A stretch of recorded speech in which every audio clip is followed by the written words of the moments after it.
Hello friends and book lovers, and welcome back to the channel. Today I'm going to be doing my March wrap-up.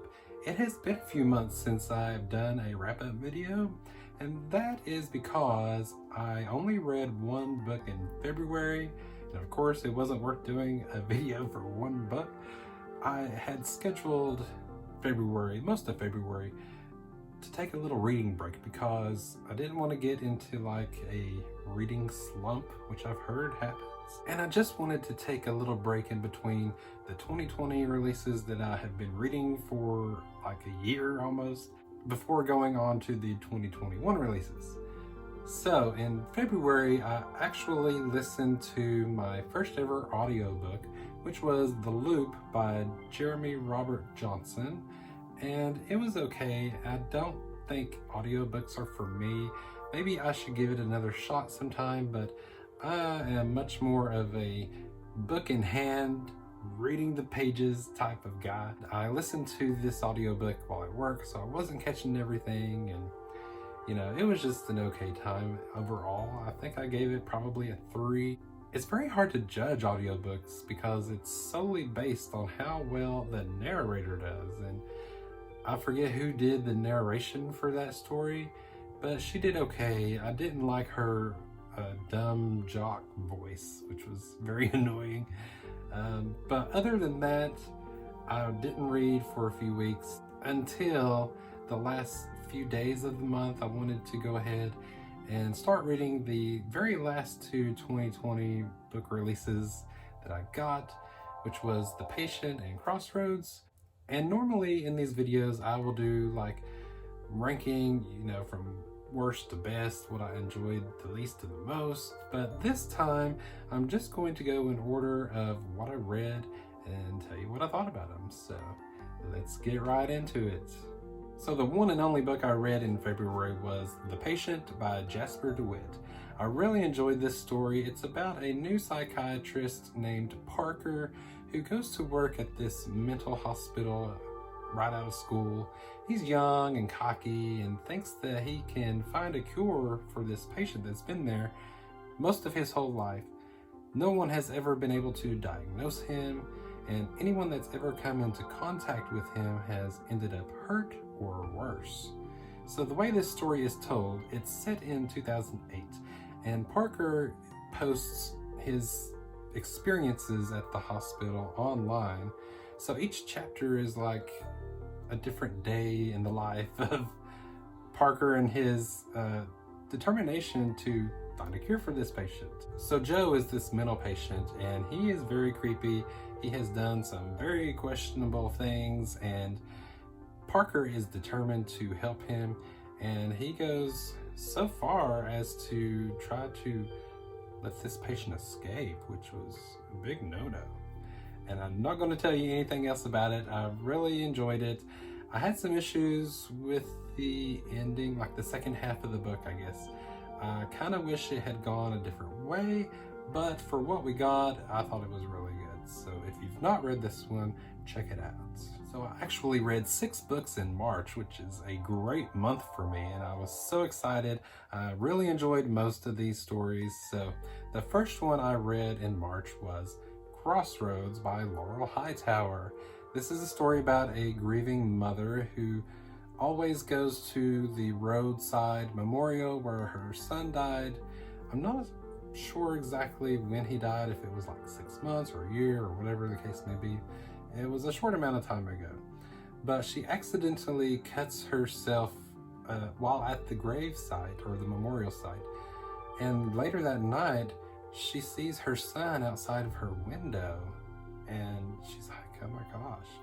So she finally discovers how to summon her son's spirit, but each time she goes, she has to sacrifice more of herself. And every time the son reappears, he looks worse and worse. I really did enjoy it. It's super short, and losing a child is every parent's worst nightmare. So I completely understand our main character's logic for the things she does, but I had some confusion with the ending. It didn't really make much sense to me, but I gave it 4 stars, and I gave The Patient 3.5 stars, by the way, so definitely check it out. So the next book I read was Queen of Teeth by Haley Piper. This is kind of a short one, but it was kind of a struggle for me to get through, to be honest. It's not that it was badly written at all. It's a very good story.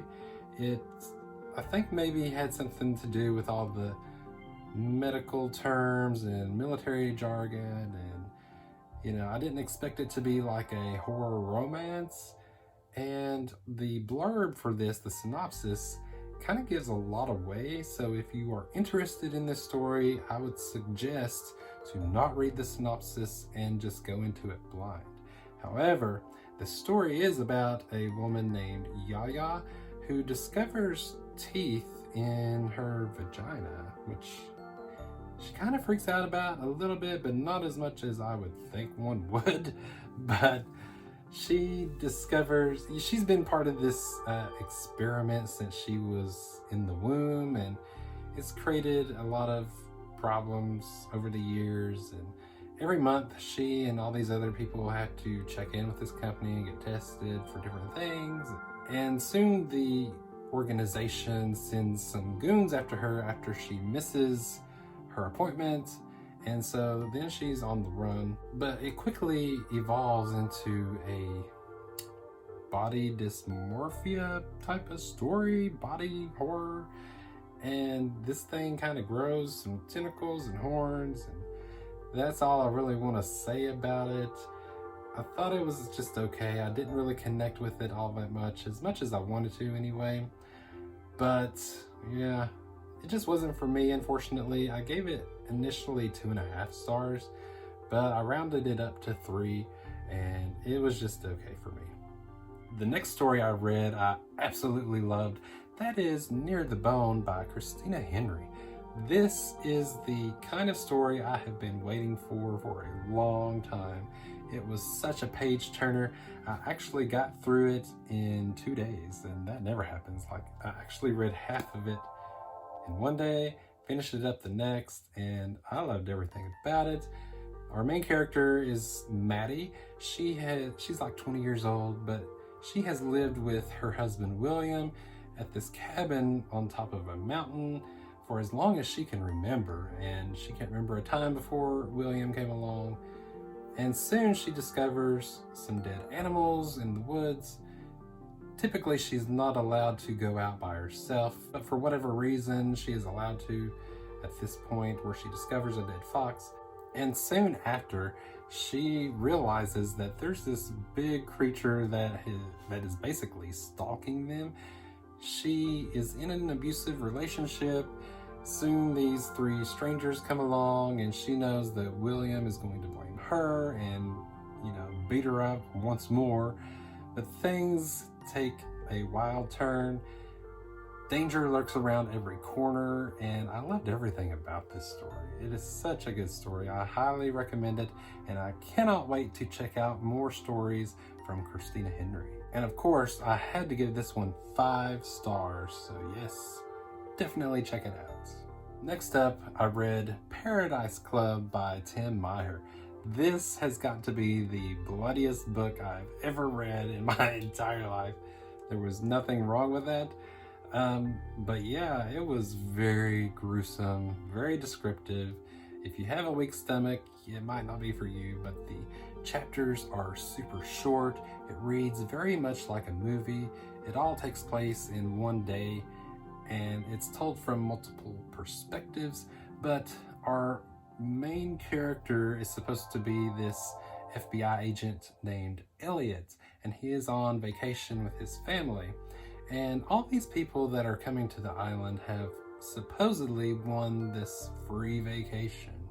But what they don't realize is they are probably not going to escape this place, because the owner of this island has set up this deadly game where he brings in all these psychopathic killers to kill as many people as possible. And if they are successful, then something major is supposed to happen. Can't say anything further without, spoiling it, but I thought it was okay. I had I didn't get bored with it. It was super fast read. I think I read it in 2 days also. However, I did have some issues with it. I was really hoping that Elliot was going to be this Liam Neeson type of character, you know, kicking ass and not taking any crap from anybody, but he was not that type of person, unfortunately. He was trying to protect his family, but he does some questionable things. I don't really want to say anything else about that. Towards the end of the book, once we're about to get to the big showdown, the big climax, it takes a different kind of turn, which I really didn't care for. I thought it was kind of silly. And so I ultimately gave it 3.5 stars. It was an enjoyable read for the most part. I would recommend you checking it out. It's a very good summer read. Next up, I read The Final Girl Support Group by Grady Hendrix. Now, I kind of have a love-hate relationship with Grady. I really want to love all of his stories. I've read this one and the Southern Book Club's Guide to Slaying Vampires, and both times I was a little underwhelmed with it. Didn't really go the way I thought it would. However, after hearing mixed reviews about it, I did lower my expectations before reading this, and I'm so glad that I did. Otherwise, I think I would have been really super disappointed. It is basically about these 6 women who have all survived their own horror movies, basically. I mean, each one is supposed to represent a different final girl in a different well-known movie. For instance, Halloween. There's a girl that is named Danny in this. She's supposed to be a survivor, you know, of her brother stalking and killing her friends on Halloween. There's another girl that is named Adrian who survived a camp slaughter. So Grady has taken the first names of actresses that have been in these slasher movies, did a little spin on their backstory, you know, to make it a little bit different. But I loved the callbacks to all the different slasher movies. I mean, we get actual scenes and flashbacks for some of these women, which I thought was pretty cool. However, the main character, Lynette, she is very paranoid, very OCD. I mean, I guess I can't blame her, but some of the things she does and says is kind of really out there, like traveling around the city, taking different buses, on and off different buses, just to get home. So she's making sure that no one is following her, which is totally fine. This is much more of a thriller book with a few horror elements and some horrific scenes in flashback scenes. So definitely lower your expectations. I had an okay time with it. I didn't get bored with it. Gave it 3.5 stars. It was fun. I just thought it could be more than what it was.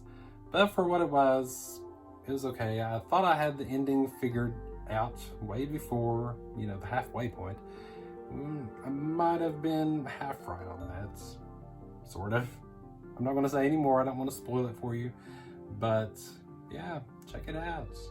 The last physical book that I read in March was Yours Cruelly, Elvira, Memoirs from the Mistress of the Dark by Cassandra Peterson. Now, everyone knows Elvira, whether you love her or not, but do you know Cassandra? I didn't. I didn't even know that's how you pronounced her first name. I thought it was Cassandra. But no, she even says it, spelling it out in the story, Cassandra. Anyway, so we follow Cassandra's life as a child where she nearly dies after having a boiling pot of water spilled all over her when she was like 2. So she started out life having a rough time. So she goes through her life story as a young kid, teenager, her relationships with her family, her love affairs, up to the point of becoming Elvira at the age of almost 30, which in 1981 was practically ancient for Hollywood. But she was determined to make something of herself. She traveled the world even before becoming Elvira. I really loved reading her life story. It's so interesting. We get a behind the scenes look of when she became Elvira and her involvement with sponsors and celebrities. It was such a good autobiography. If you love Elvira, definitely check this out. So I did also read one short story in March. That was The Houseplant by Jeremy Ray. I received an advanced reader copy from Jeremy in exchange for an honest review, which I did post on my Instagram, which, by the way, if you are not following me on Instagram, you're really missing out because I give more in-depth reviews for each of the books that I read. I actually do like a TBR post of what I'm reading every month. So since I'm not doing TBR videos on this channel that much anymore, you should definitely go over there and see what I'm reading. So anyway, back to The Houseplant. I thought it was a really cute story. So it is told from George's perspective, and it involves him coming to terms with being a houseplant in a way, and reluctantly thinking of Brenda as his human. But then tragedy strikes, and I was concerned for George. I didn't know what was going to happen to him. There was one point I thought, oh no, this is not going to go well for George. I'm not going to say how it ends, but I thought it was a good read. I gave it 4 stars, and I appreciate Jeremy Ray for providing me an ebook arc for this story, and I really would like to read more from him. So if you are not familiar with him, definitely check him out. So those are all the books that I've read over the past few months. I appreciate you watching. Have you read any of these? What did you think of the Final Girl support group? Have you read the Elvira memoirs? What about Near the Bone? That has been my favorite read so far this year, and I can't wait to check out more from Miss Henry. Thanks for tuning in, guys. I really do appreciate you. I hope you all have a wonderful day, and I will see you in my next one. Bye.